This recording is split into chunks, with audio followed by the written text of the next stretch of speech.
Met a guy on the Camino. He was one of those men, well, like most men, felt like he had to wear a superhero uniform on the outside to take care of his family and the people in his life, but underneath he had all these scars. And inside his chest, behind his rib cage, deep in his heart, there was this traumatized child that he had to keep pressed down and crushed. And then he took a drink of beer as if that would drown the child so it wouldn't come back. But he was afraid it would come back as something stronger and more terrifying.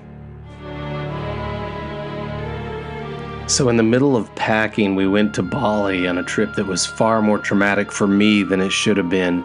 On our first day there, we went to this temple where there were all these feral monkeys who liked to steal things from people. In hindsight, the symbolism is almost too convenient, like the Buddhist monkey mind or the addict's monkey on his back.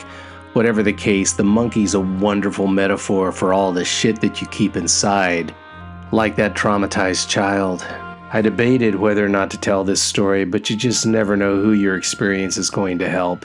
Bottom line is, I keep the monkey off my back because I have steps, but if I don't work those steps, bad things happen.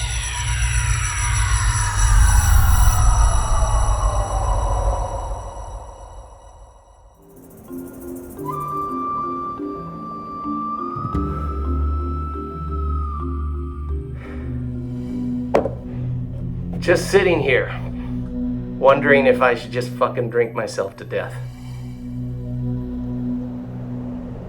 That's it. On September 2nd, 1990, a little after 2 a.m., I am eastbound on 6th Street in Emporia, Kansas. I am 27 years old and I am very intoxicated.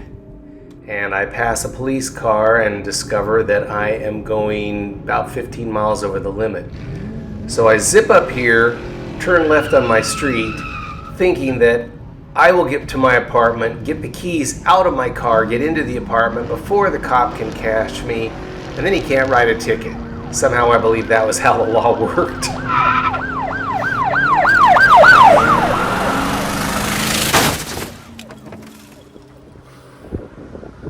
I come roaring down this street, 70 miles an hour. I go skidding over and crash into this telephone pole. The cop is coming. I back up and I go this way in the car. That was my house, but I'm going this way trying to evade the police at this point, knowing there's an alley over there in that dark spot. I run into the alley in my car and I get headed off. And that's where they detain me. How many times you seen this fucking video where Matt says he's gonna have to stop at a Correos and mail things on ahead to Santiago? Or this video where he complains about how his feet hurt because he put 2 insoles in his boots? Or this video where he's walking to the Correos to get rid of some shit? Or this video where he's putting the shit in a box? It's all about emptying the backpack, isn't it?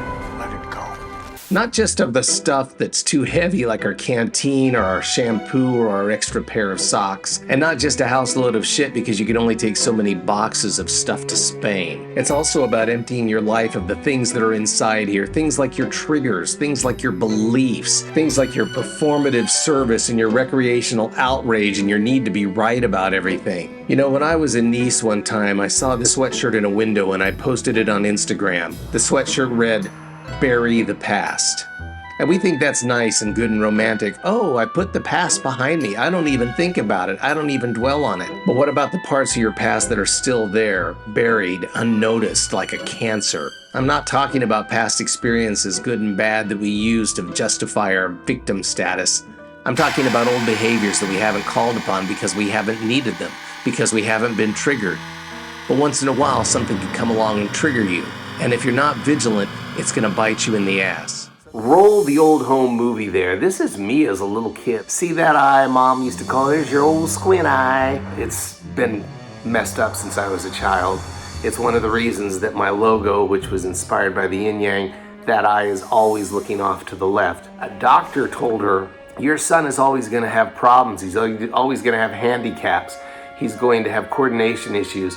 You might want to think about putting him in special needs as he gets older. Well, back then it was called special ed. And so Mom raised me as if that would be where I would end up.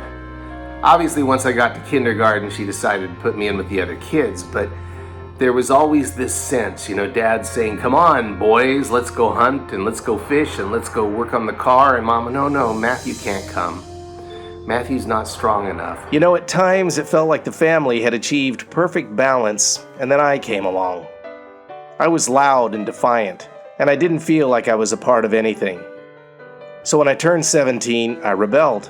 I spent the next 13 years abusing myself. It wasn't pretty, but I did hit bottom.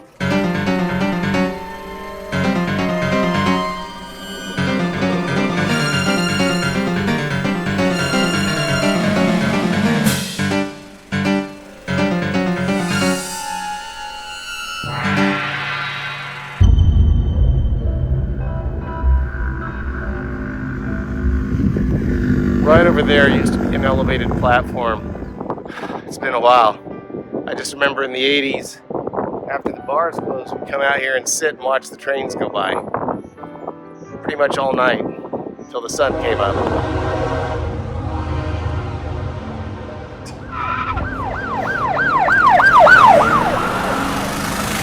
So somehow it took me 3 years and 7 months to get from that point to April 17th, 1994, which was 31 years ago today, as I walked to this place right here. That bar was called the Lariat. Right here, 325 and a half, you took some stairs upstairs to those rooms. And that's where the meetings were. And right up there is where I first got sober.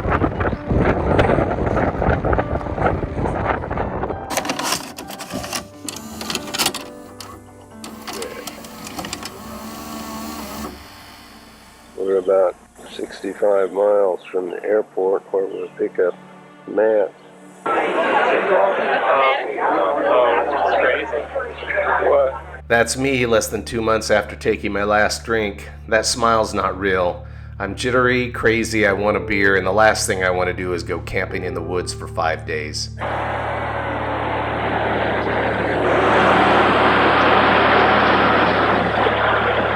Mosquitoes? I tell you, they're big right here. You come this route over here, Dad? Yeah, you can hear it in my father's voice if you know him. He's a little nervous being around me. He sees that I'm a wreck. Knowing him, he was probably praying that this time it would be different, maybe hoping that camping with me would help me in some way.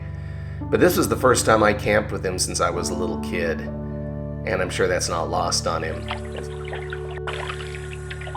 My trusty Matt is propelling me while I photograph the situation. If there went a merganser, you could have got a picture of that. Instead of our ugly mud. Peaceful, isn't it? Yeah. That's rather embarrassing. Here my father is trying to share with me his Camino, his happy place, the place that he returned to every year to spiritually recharge. And the most I can muster is... Yeah. You'll have to excuse the commentary. Because of the peacefulness, I'd like to just sit here and film. peace. Something that had been missing from my life. Something that my dad had found and wanted to share with me. You can guess where my head was, though. My goddamn soul. Just a glass of beer. Look at this. This is a beautiful color beer. Right. I want this so badly. I want this so badly. Probably the whole trip would be worth it for this one morning that we're not catching a lot of fish. We got a couple caught. But it's just so nice. And I'm sure that Matt up here will agree with me on that score. That's the way. Yeah, thumbs up, Dad. Nice fucking lake. Man, I'd do just about anything to have that day again with my father. And Matt sitting down. Yeah. He's ready to go to bed. I want this so badly. I want this so badly. I want this so badly.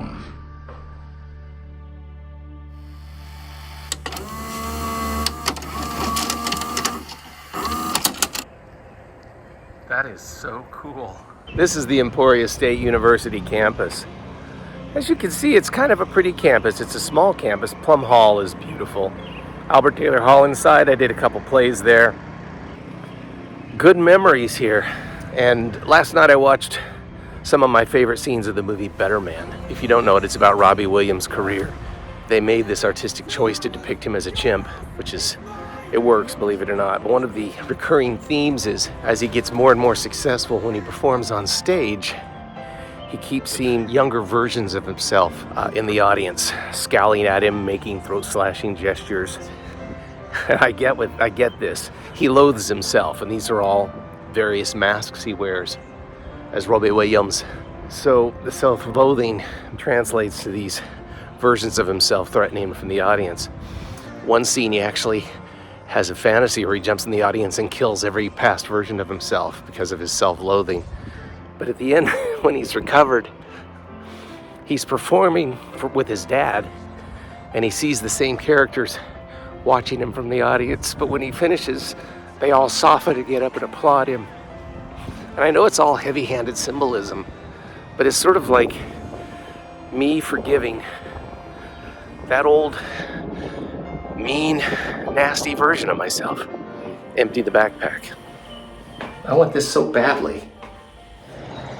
Bottom line, I was in crisis. You know, there's this thing about being a man that as things pile up, as they add up, as our backpack gets fuller and heavier, we don't empty our backpacks. The Last Camino, I met a couple guys who were cops who had seen some horrible things, and one of them said, as a cop, you know, you have a dead baby in your hands, and then you have to go and arrest somebody for jaywalking, and you have to just keep it all in stride. And I said, why do you deal with that? He says, you just push it down. And then he picked up his beer and he took a drink. And fuck, I get that.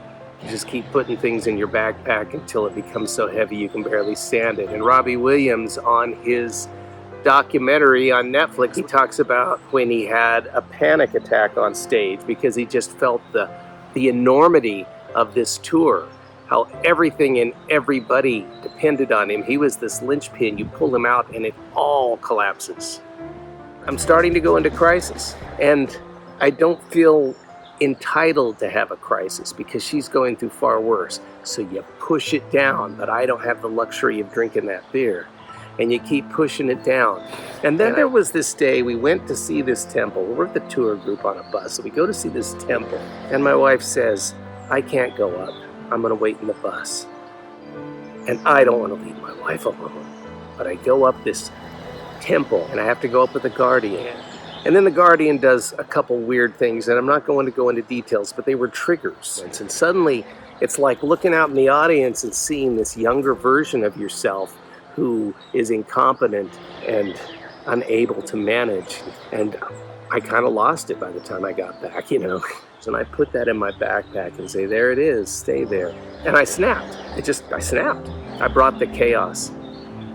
And my wife was so unnerved and terrified that she packed her suitcase and went to another resort. And it was touch and go. So I was in the room alone, and there were still a couple beers left. I want this so badly. Oh my God, the smell. I'm gonna do it. It's there.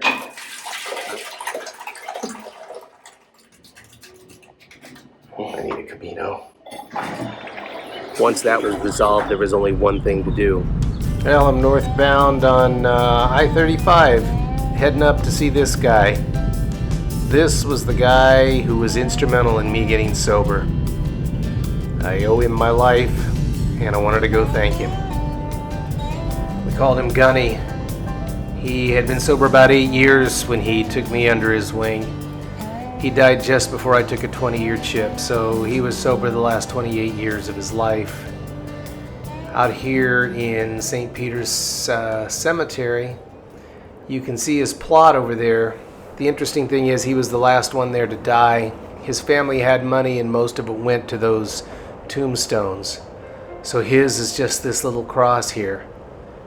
First I thought that was kind of sad, and then I thought about the Cruz de Ferro, how I had expected this huge ornate monument, and it's just a simple cross on a simple pole surrounded by thousands of years of peregrinos and their stones.